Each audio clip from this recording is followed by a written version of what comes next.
हमेशा मैं ये कहती रही, लेकिन आज मुझे लगता है कि जो बातें मैं उनसे कहा करती थी कि अपना नाम कमाइए, पैसा कमाइए, पैरों पे खड़े हो जाइए ताकि आपके साथ भेदभाव ना हो, ताकि आपके साथ जुल्म ज़्यादती ना हो। जब इन महिला पहलवानों को मैं देखती हूँ और सोचती हूँ कि इससे ज़्यादा कोई नाम कमा सकता था, इससे ज़्यादा कोई पैरों पे खड़ा हो सकता था, इससे ज़्यादा क्या कोई महिला सशक्तिकरण की पहचान हो सकती थी, तो मेरा सर शर्म से झुक जाता है कि जब मैं वापस उत्तर प्रदेश जाऊंगी और अपने इलाके की लड़कियों को कहूंगी कि पैरों पे खड़े हो, पैसा कमाओ, नाम कमाओ, तो तुम्हारे साथ भेदभाव नहीं होगा। आज जब इन महिला पहलवानों के साथ सब कुछ करने के बाद, इतिहास बनाने के बाद भी अगर उनके साथ भेदभाव हो रहा है, तो साफ तौर पे भारत की सरकार और भारत के प्रधानमंत्री, उनका नाम लेना चाहती हूँ मैं, श्री नरेंद्र मोदी ये कहना चाहते हैं कि उनकी सत्ता के 9 साल के बाद भारत में तमाम नागरिक बराबर नहीं हैं। दुनिया ये जान ले कि भारत में महिलाएं और पुरुष बराबर नहीं हैं, और अगर नागरिक बराबर नहीं है, महिलाएं पुरुष बराबर नहीं है, तो भारत एक लोकतंत्र नहीं है।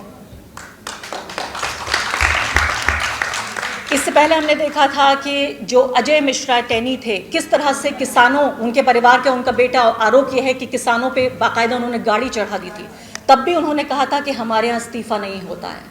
अब इन महिलाओं की न सिर्फ कि उनकी आबरू, इस तरह के शब्दों का मैं इस्तेमाल नहीं करती, मुझे लगता है कि सीधे तौर पर इन महिलाओं को जो सशक्तिकरण की एक पहचान है, उनको नीचा दिखाना और उनको ये बताना कि दुनिया में जाके तुम मेडल जीत सकती हो, लेकिन मेरे जूते के नीचे रहोगी हमेशा, तुम पुरुषों के नीचे हमेशा महिला रहोगी।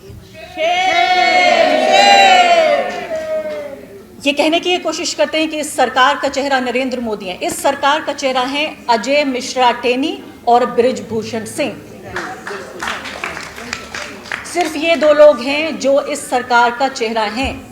और दुनिया, जी हाँ, और दुनिया ये समझ ले, ये जान ले कि भारत में जब सबसे सशक्त महिलाओं के साथ ये हो रहा है, तो आप ये सोचिए कि घरों के अंदर बैठी वो महिलाएं जिन्हें कभी स्कूल कॉलेज जाने का मौका नहीं मिला, जिन्होंने अपना पैसा कभी नहीं कमाया, उनकी हालत क्या होगी। दूसरी महत्वपूर्ण बात, अक्सर हम कहते हैं कि महिलाएं अगर सियासत में आएंगी तो बहुत कुछ बदल जाएगा, महिलाओं के लिए बहुत कुछ अच्छा हो जाएगा, महिलाओं के लिए सशक्तिकरण होगा, उनको शामिल किया जाएगा। देखिए, इस सरकार में न सिर्फ कि कई महिला मंत्री हैं, बल्कि 2 महिला मंत्री,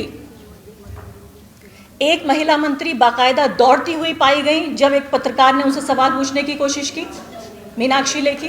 दूसरी महिला मंत्री, जब उनसे पत्रकार ने सवाल पूछा और पहली महिला मंत्री से सवाल पूछा पहलवानों के बारे में, तो वो भागती पाई गई। दूसरी महिला मंत्री से, स्मृति ईरानी से, जब अमेठी में सवाल पूछा गया तो न सिर्फ कि उन्होंने सवाल का जवाब नहीं दिया, बल्कि उस पत्रकार की नौकरी खा गई। इससे साफ तौर पे ये पता चलता है कि जब विचारधाराएं महिलाओं पे हावी हो जाएं, तो महिलाओं का भी राजनीति में होना बहुत ज़्यादा काम नहीं आता है। तो सीधे तौर पे मैं बहुत ही संक्षेप में यहाँ पे ये बात कहना चाहती हूँ, मैं समझती हूँ अच्छी तरीके से कि किसी सहारे की ज़रूरत नहीं है, किसी समर्थन की ज़रूरत नहीं है। जो हमारी महिला पहलवान हैं वो सशक्त हैं, अपने पैरों पे खड़ी हुई हैं, वो सशक्तिकरण की आज भी पहचान है। पूरी दुनिया में ग्लोबल हेडलाइंस लिखी जा रही हैं, Narendra Modi versus women wrestlers of India. और ऐसे वक्त में नरेंद्र मोदी को चुनौती दे रही है जब ये बताया जा रहा है कि पूरी दुनिया के जो सबसे बड़े 3 सबसे सशक्त प्रधानमंत्री हैं, उनमें से एक है। ऐसे वक्त में ये महिला पहलवान चुनौती दे रहे हैं।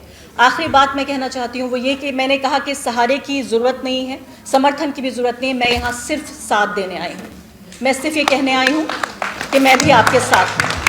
और आखिरी बात, बिल्कुल आखिरी बात, मैं आज याद करना चाहती हूँ इसी मंच से बिल्किस बानो को, और हम सबको याद दिलाना चाहती हूँ कि जब हम महिलाओं की बात करते हैं तो हम अक्सर भूल जाते हैं कि महिलाओं की अपनी पहचान होती है, और हमेशा महिला एकता को तोड़ने की कोशिश की जाती है कि ये महिला हिंदू है, ये महिला मुसलमान है, ये महिला ईसाई है, ये दलित है, ये आदिवासी है, ये किसान है, ये मजदूर है।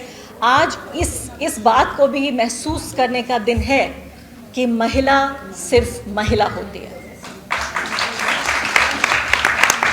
आज मैं बिल्किस बानो के संघर्ष को याद करना चाहती हूँ, उस महिला को सलाम करना चाहती हूँ कि उसके संघर्ष ने हमें सिखाया कि किस तरीके से यौन हिंसा और यौन शोषण का मुकाबला किया जाता है जबकि बड़े बड़े तानाशाह खड़े हों आपके सामने।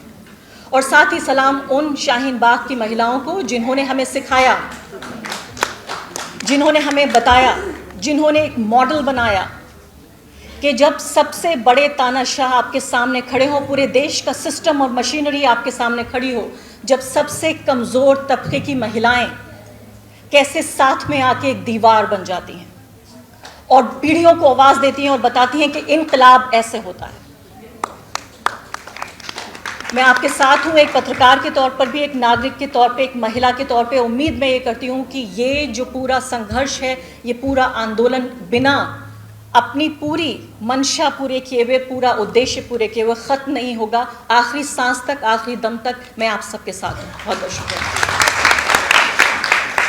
धन्यवाद।